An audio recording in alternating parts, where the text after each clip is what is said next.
귀한 예배에 오신 원수들을 주님의 이름으로 환영하고 축복합니다.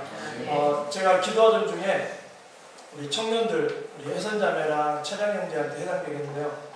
또 올 청년들한테도 해당되는데 제가 대선에는 안 나가지만 공약을 하나 걸려고 합니다.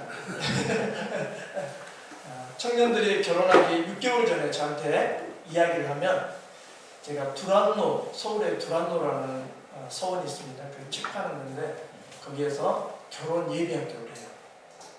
거기를 내가 모든 비용을 대서 두 커플이 그 결혼 예비학교를 마치고 나서 결혼할 수 있도록 제가 그 비용을 댈 겁니다. 그 공약사항입니다. 안 찍어주셔도 돼요. 예. 그래서 제가 기도하기는요, 하나님, 제가 돈이 필요해요. 누군가가 만약에 와가지고 어떤 청년이 저 결혼할 건데요 그러면 당장 줘야 되거든요. 저 이미 입으로 선언해버렸고요. 돈을 주신 분 하나님이시고 그래서 제대로는 안 한대요. 근데 중요한 것은 우리 철학형제랑 또 혜선자매 이제 혹시 만나가지고 결혼하는 6개월 전에는 이야기해야 돼요. 갑자기 이틀 전에 이야기하면 곤란합니다. 그래서 앞으로도 올 청년들 그리고 함께 예배하는 청년들에게 이런 결혼 예비학교가 왜 중요하냐면 제가 그런 얘기를 했는데요. 우리 부부싸움 하시잖아요. 잘 싸우기 위해서 부부싸움을 안 하는 게 아니고요, 잘 싸워야 되거든요. 그래서 결혼 예배학교를 통해서 잘 배우고 가정을 세우는 훈련을 하는 겁니다. 그래서 철학형제 아셨죠? 네. 혜선자매도 아셨죠? 6개월 전에 이야기해야 돼요. 3개월 전, 최소한 3개월 전까지 이야기해야 돼. 그래야지 그 학교를 다닐 수 있거든요. 예, 오늘 함께 예배하시는 원석들에게 그날의 평강으로 말씀 가운데 또 임하시는 하나님의 은혜가 있기를 소망합니다. 어느 날 우리가 가지고 있는 것들 중에 정말 필요한 것 3가지를 제외하고 나머지는 사용할 수 없는데 이 3가지를 고르라고 하면 무엇을 고르시겠습니까? 수십 년 동안 광야를 걸어서 목적지를 향해 가야 됐는데 그들에게 무엇을 주었으면 좋겠고 그들에게 무엇이 필요하겠습니까? 지금 우리 교회와 우리 가정에 가장 필요한 것이 있다면 무엇입니까? 무엇이 우리 교회와 가정을 견고하고 튼튼하게 지지대가 되어주기를 원하십니까? 하나님은 이스라엘 백성들이 광야를 걷는 가나안 땅을 향해서 출애굽해가지고 가나안 땅을 향해서 40년을 걸어가는데 어느 날 아론과 그의 아들들 제사장에게 이렇게 명령하십니다. 민수기 6장 23절로 27절에 이렇게 이야기합니다. 아론과 그의 아들들에게 말하여 이르기를 너희는 이스라엘 자손을 위하여 이렇게 축복하여 이르되 여호와는 내게 복을 주시고 너를 지키시기를 원하며 여호와는 그의 얼굴을 내게 비추사 은혜 베푸시기를 원하며 여호와는 그 얼굴을 내게로 향하여 두사 평강 주시기를 원하노라 할지니라. 그들은 이같이 내 이름으로 이스라엘 자손에게 축복할지니 내가 그들에게 복을 주리라 라고 말씀하십니다. 이 4구절을 보면 하나님이 그들에게 주시고자 하는 것이 딱 4가지입니다. 뭡니까? 보호, 지키시겠다는 거죠. 두 번째는 뭡니까? 은혜를 주시겠다는 겁니다. 세 번째는 평강을 주시겠다는 겁니다. 네 번째는 뭡니까? 복을 주시겠다라고 이야기합니다. 근데 엄밀히 이야기하면 광야를 걸어가고 있는 사람에게 보호 좀 필요하겠죠. 은혜, 도대체 무슨 은혜야? 평강도 필요할까요? 예, 그러죠. 광야를 가다 보면 여러 상황이 있을 건데 마음이 평안해야 되겠죠. 복이라는 것도 또 굉장히 포괄적이죠. 근데 하나님은 구체적인 뭔가를 손에 잡히는 것이 아니라 하나님께서 보시는 관점에서 보호하시고 은혜와 평강과 복을 주시겠다라고 말씀하십니다.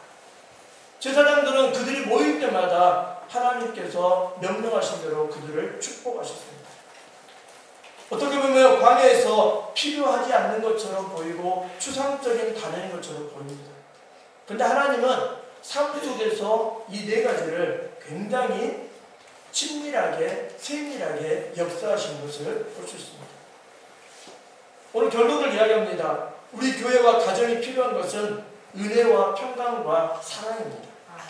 첫 번째로 바울은 에베소 교회를 축복합니다. 우리 가정과 우리 교회가 필요한 것은 하나님의 은혜 안에 머무는 것입니다. 당연하죠 라고 하는 그런 소리처럼 들립니다. 지난 한 주 동안 얼마나 주님의 은혜를 간구하고 그 은혜 가운데 감사하며 살았는지 나 자신을 좀 돌아봤으면 좋겠습니다. 당연하지만 은혜 안에 머물러 있는 사람은 그 은혜를 의식하는 것입니다. 분주하다 보니 할 일이 많다 보니 얼마나 바쁜데 한가롭게 은혜를 생각하고 있을 겨를이 없다고 생각할 수도 있습니다. 그런데 하나님의 은혜 안에 거하지 않으면 그리스도인이라 말할 수 없습니다. 하나님의 은혜를 사모해야 되고 하나님의 은혜를 구해야 되고 하나님의 은혜 가운데 살아가는 게 바로 그리스도인의 삶이라는 거죠. 은혜 아니면이라는 찬양의 가사에 이렇게 가사가 있습니다. 은혜 아니면 나 서지 못하네. 십자가의 그 사람 능력 아니면 나 서지 못하네. 은혜 아니면 나 서지 못하네. 완전한 사람 그 은혜 아니면 나 서지 못하네. 이제 나 사는 것 오직 예수 안에 살아계시니 나의 능력 아닌 주의 능력으로 이제 주와 함께 살리라. 오직 은혜로 나 살아가리. 우리 교회와 우리 가정이 은혜를 구하고 그 은혜 가운데 머물러 있는지 봐야 된다는 것이죠. 우리의 삶의 근거가 하나님의 은혜인지 아니면 나의 능력인지 나의 또 다른 것인지를 살펴봐야 된다는 것입니다. 오늘 우리가 읽었던 말씀 5절부터 8절에 이렇게 바울은 에베소 교회 성도들에게 이야기하고 있습니다. 너희는 은혜로 구원을 받은 것이라. 8절에 너희는 그 은혜에 의하여 믿음으로 구원을 받은 것이라. 또 7절에 그러죠. 그 은혜의 지극히 풍성함을 오는 여러 세대에 나타내려 하십니다. 우리가 하나님의 은혜로 구원을 받았고 그 은혜로 믿음으로 구원받았다라고 바울은 분명하게 말씀하고 있습니다. 그 은혜를 왜 받아야 될까요? 지극히 풍성함을 여러 세대에 나타내려 한다는 거죠. 자녀들과 이야기하실 때 어떤 이야기를 주로 많이 하십니까? 하나님이 우리에게 복 주신 것, 하나님이 우리에게 은혜 주신 것, 하나님이 우리를 이렇게 인도하시는 것, 하나님이 우리를 이렇게 보호하시는 것. 이스라엘 백성들은 신명기 6장 4절로 5절에 거기 보면 이렇게 이야기하고 있습니다. 앉을 때나 설 때나 누웠을 때나 길을 갈 때든지 그들에게 계속 율법을 가르치라고 하는데 하나님에 대해서 가르칩니다. 하나님의 은혜에 대해서 가르치는 거고 하나님의 말씀에 대해서 가르치고 그들은 쉴 새 없이 가르쳤습니다. 앉아있을 때나 누웠을 때나 길을 갈 때나 무엇을 하든지 그들은 하나님의 말씀을 가르치라고 신명기 6장은 쉴만하고 해요. 이스라엘아 들으라 라고 하면서 시작하는 그 이야기를 그들은 살아냈다는 것이죠. 오늘 바울은 이야기합니다. 우리 교회가 우리 가정이 하나님의 은혜 가운데 머물러 있어야 된다는 거죠. 왜요? 은혜를 입었기 때문에. 그리고 그 은혜를 간구해야 된다는 거죠. 하나님의 은혜를 우리 자녀손들에게 주시옵소서, 우리 교회에 주시옵소서, 우리의 삶에 주시옵소서, 그 은혜 가운데 머물게 하여 주시옵소서, 그 은혜를 깨닫게 해주십시오. 그러다 보면 감사가 있는 거죠. 바울은 에베소 성도들에게 편지 서두에도 이야기합니다. 에베소 1장 1절부터 2절에 이렇게 이야기하죠. 하나님의 뜻으로 말미암아 그리스도 예수의 사도된 바울은 에베소에 있는 성도들과 그리스도 예수 안에 있는 신실한 자들에게 편지하노니 하나님 우리 아버지 주 예수 그리스도로부터 은혜와 평강이 너희에게 있을지어다 라고 이야기합니다. 축복합니다. 좀 특이한 수도원이 있었습니다. 그 수도원에 많은 수도사들이 기도 생활을 하고 있었습니다. 이 수도원에 한 가지 엄격한 규칙이 있었습니다. 그것은 바로 침묵입니다. 24시간 동안 한마디도 하면 안 됩니다. 그런데 이 규칙 중에 하나가 뭐냐면 한 해의 마지막 되는 날 수도원 원장에게 딱 2마디만 하게 되어 있습니다. 새로운 수도사가 수도원에 들어왔습니다. 그 마지막 해가 되는 날 수도원 원장에게 그 신참 수도사가 할 말이 있으면 해보라고 수도원 원장이 이야기했더니 딱 2마디를 했습니다. 침대가 딱딱해요. 수도원 원장은 고개를 끄덕거리면서 계속 침묵 수행을 하고 있었습니다. 또 1년이 지났습니다. 마지막 날이 되었습니다. 수도원 원장이 그 수도사에게 이야기했습니다. 할 말 있으면 해보십시오. 음식이 나빠요. 세월이 지나서 3년차가 되었습니다. 수도원 원장이 또 그 수도사에게 한마디만 해보십시오. 전 그만두겠습니다. 그 말에 수도원 원장이 고개를 끄덕끄덕했답니다. 당연한 일이요. 당신이 지금까지 그렇게 침묵을 지키다가 1년에 딱 2마디가 불평이었어요. 감사가 없었다는 거죠. 1년 내내 말을 못하다가 하고 싶은 말이 고작 침대가 딱딱합니다. 음식이 나쁩니다. 그만두겠습니다. 이게 다 불평이고 원망이었다는 것입니다. 이 사람은 그 상황에 매인 인생을 살고 있었고 감사보다는 그의 삶에 1년 내내 아마 그 말에 집중되어 있었던 것 같습니다. 우리의 삶도 마찬가지입니다. 하나님께서 우리에게 베푸신 은혜가 무엇인지를 생각하면 우리는 감사할 수밖에 없습니다.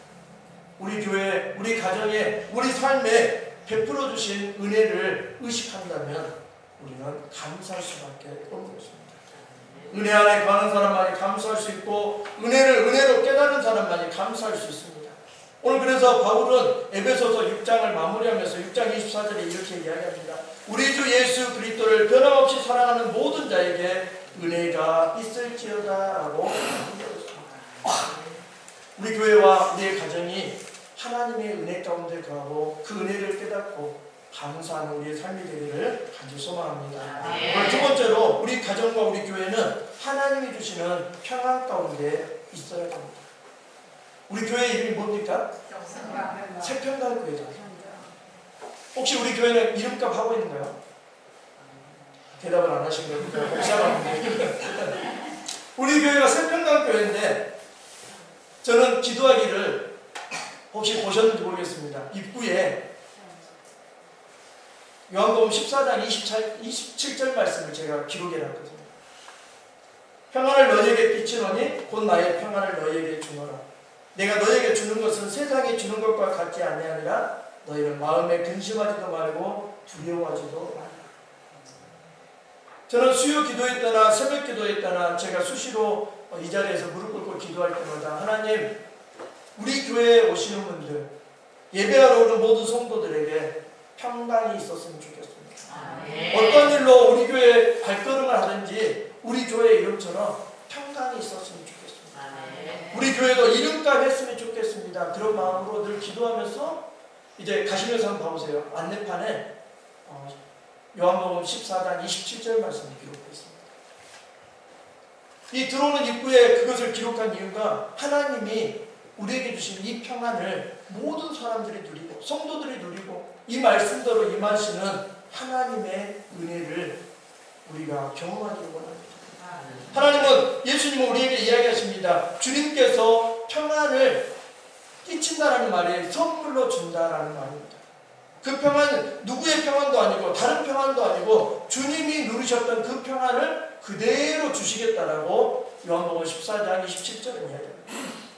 세상이 주는 평안과 다른 질적으로 다르고 급수가 다른 그런 평안을 주님께서 우리에게 누리게 하시고 주시겠다라고 말씀하셨습니다. 오늘 우리가 읽은 14절로 18절에도 오늘 바울은 에베소 교회가 평안 가운데 있기를 원하는 이야기를 하고 있습니다.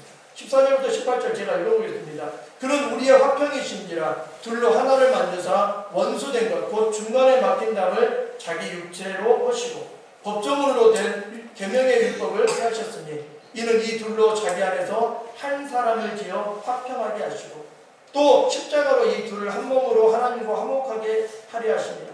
원수된 것을 십자가로 소멸하시고 또 오셔서 먼 데 있는 너희에게 평안을 전하시고 가까운 데 있는 자들에게 평안을 전하셨으니 이는 그로 말미암아 우리 둘이 한 성령 안에서 아버지께 나아감을 얻게 하려 하십니다. 아멘.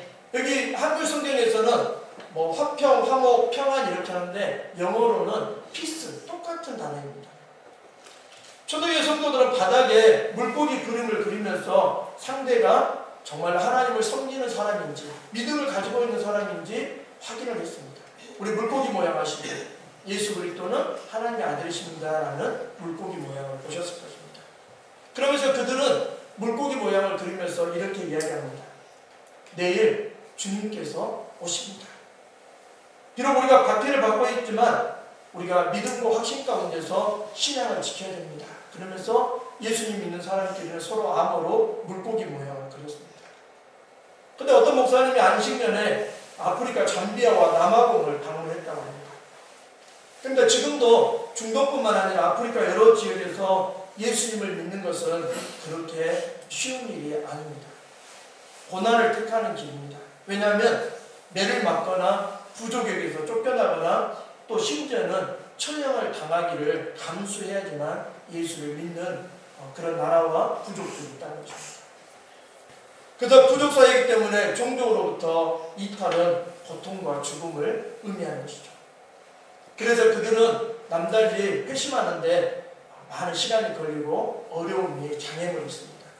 그래서 어떤 사람이 예수님을 믿겠다 개종을 하면은 그날은 하루 종일 교회가 잔치를 벌린답니다. 그러면서 그들이 서로 묻는 이런 용어가 있다고 합니다. 문장이 있다고 합니다. 당신의 풀밭은 아직도 푸릅니까? 라고 묻는답니다. 초대기 성도들은 물고기를 그렸지만 아프리카 성도들은 서로 이렇게 묻는다는 것입니다. 당신의 풀밭은 아직도 푸릅니까? 라고 묻는 것입니다. 이 말이 무슨 말입니까? 예수님을 만났을 때 그 감격 그대로 지금 유지하고 그 믿음 가운데 살고 있습니까? 혹시 그 믿음이 시들지 않았습니까? 그 설렘과 예수님과 만났던 그 감격이 사그라들지 않았습니까? 당신의 풀밭은 아직도 푸릅니까? 라고 서로의 암호로 묻고 대답한다는 거죠.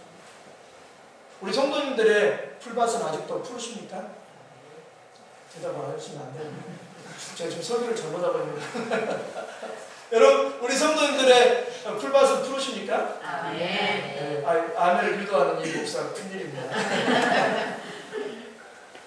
우리가 예수님하고 늘 평안이라는 것은 뭡니까? 주님이 주시는 그 평안을 내가 누리지 않으면 경험할 수 없는 것입니다. 주님 우리에게 평안을 주시겠다고 하는 거예요.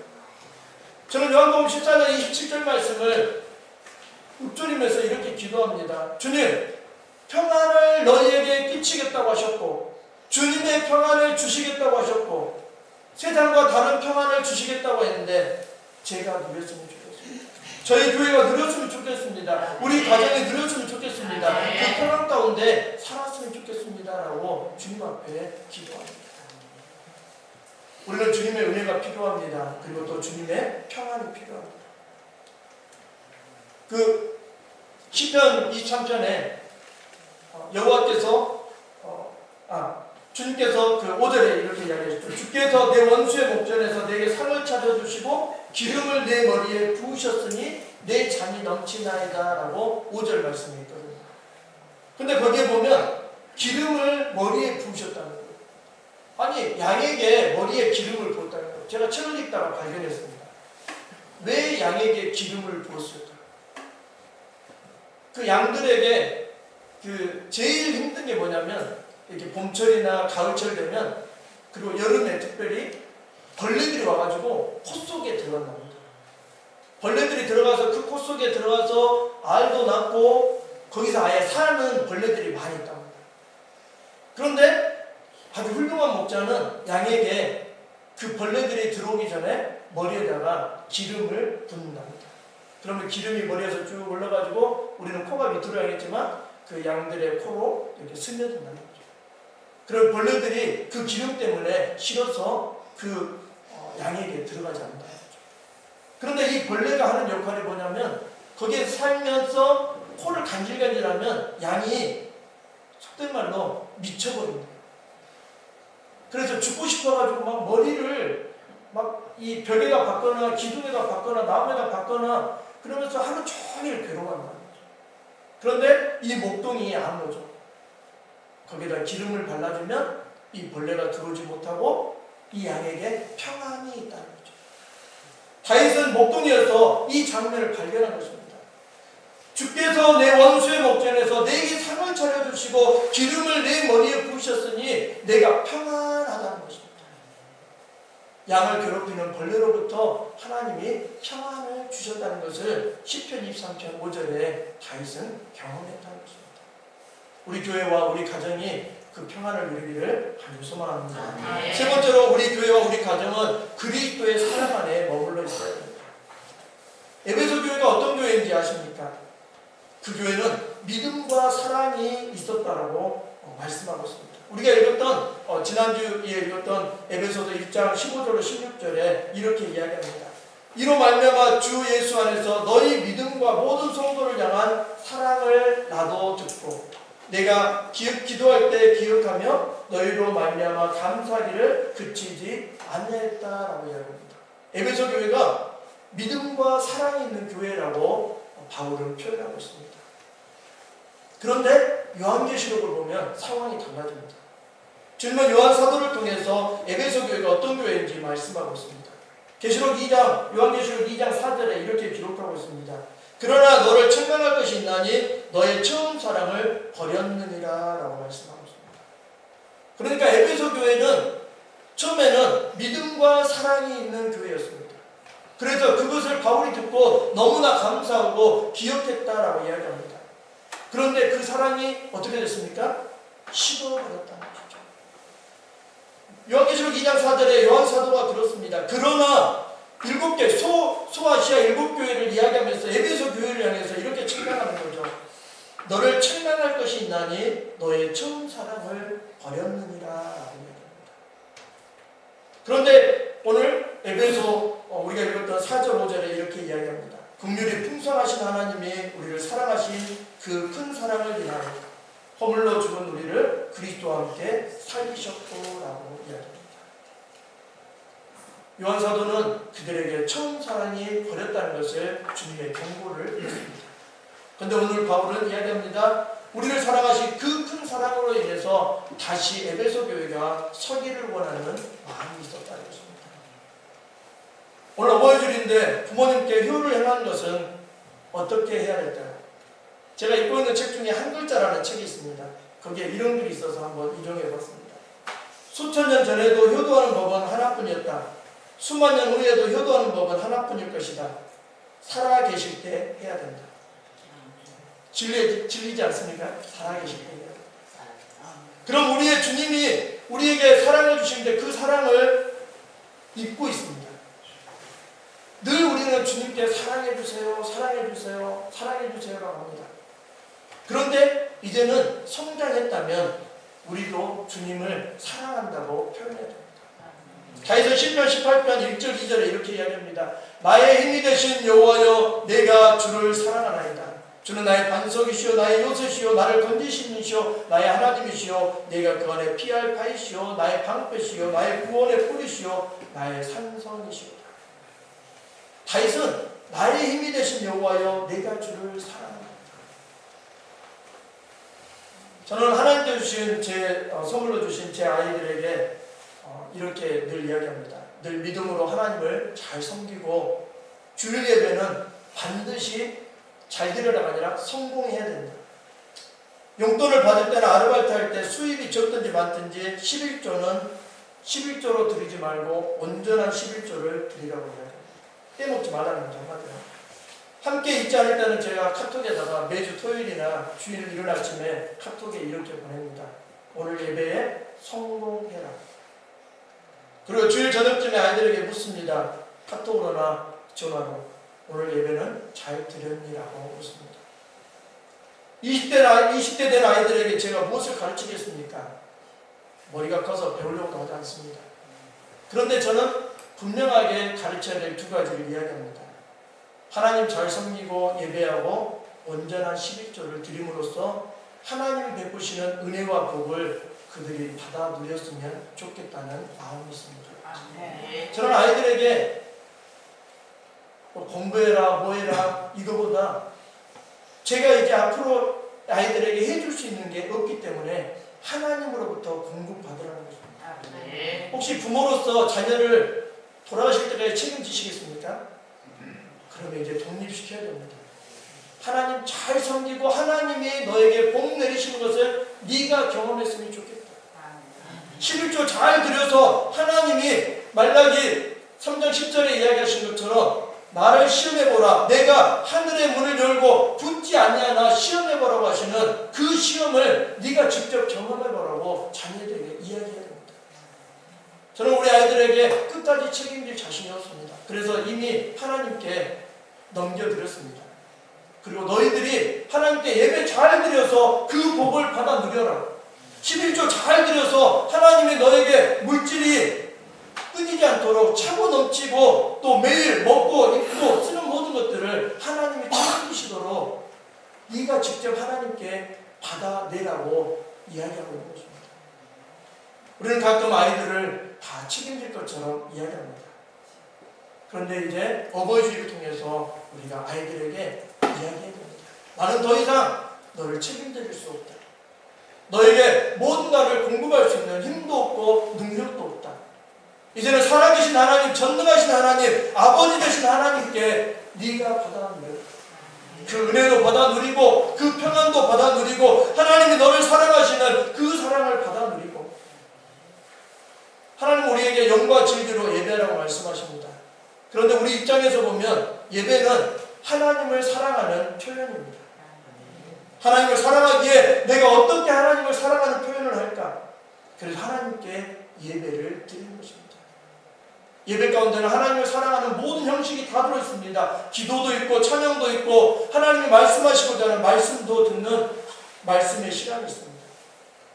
왜 우리가 사랑 가운데 우리 가정과 우리 교회를 세워가야 될까요? 그것은 바로 베드로전서 4장 7절로 8절에 베드로 사도는 이렇게 이야기하고 있습니다. 만물의 마지막이 가까웠으니 그러므로 너희는 정신을 차리고 근신하여 기도하라. 무엇보다도 뜨겁게 서로 사랑할지니 사랑은 허다한 죄를 덮느니라고 말씀하고 있습니다. 어버이주의를 맞이하면서 우리가 자녀손들을 위해서 기도할 때 하나님 우리의 자녀손들이 하나님의 그 은혜를 누리게 하시고 깨닫게 하시고 그 은혜 안에 거하게 해주십시오. 주님이 주시겠다고 하시는 그 평안 가운데 우리의 자녀손들이 우리 가정이 우리 교회가 그 평안을 맛보게 하시고 누리게 하십시오. 주님이 그 사랑하시는 그 사랑을 입고 이제는 그 사랑의 표현으로 우리가 예배하며 믿음으로 살아가는 우리 가정과 자녀손들과 우리의 삶이 되게 해달라고 기도하며 주님께 모든 것을 맡겨드리는 우리의 삶이 되기를 간절히 소망합니다. 끝으로 톨스토이가 쓴 사람은 무엇으로 사는가라는 소설에 세 가지의 질문을 하고 있습니다. 사람 안에 무엇이 있습니까? 사람에게 무엇이 주어지지 않았습니까? 사람은 무엇으로 삽니까? 라는 질문을 천사에게 알아오라고 합니다. 그 정답은 사랑이었습니다. 우리 교회와 우리 가정이 무엇이 필요합니까? 돈도 필요합니다. 많은 필요한 것들이 많습니다. 그러나 주님이 주시는 그 은혜, 주님이 주시는 그 평강, 하나님께서 베푸시는 그 사랑, 또 우리가 주님을 사랑한다라는 표현을 하며 살아가는 예배와 우리의 믿음의 삶이 되기를 간절히 소망합니다. 이 시간 우리 함께 찬양하겠습니다.